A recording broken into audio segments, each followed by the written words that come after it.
अब बात कर लेते हैं मौसम के कुछ बदलाव की। बवाना शहर और गिरदनवा में रात भर से बारिश का सिलसिला जारी है। बारिश की वजह से सर्दी की शिद्दत में भी इजाफा हो गया। इसी हवाले से मजीद सूरत हाल से आगाह कर रहे हैं बवाना से हमारे नुमाइंदे मोहम्मद अफजल रोमाना। जी अफजल, बताइएगा।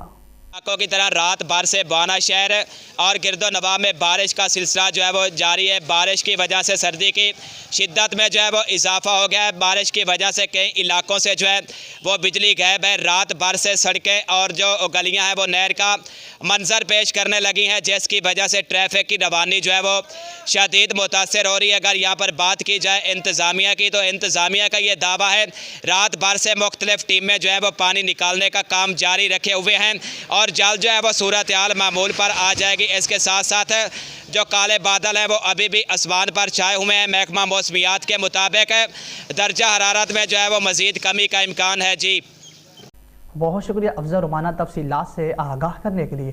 अब तक के लिए इतना ही। मज़ीद खबरों के लिए देखते रहिए SM न्यूज़।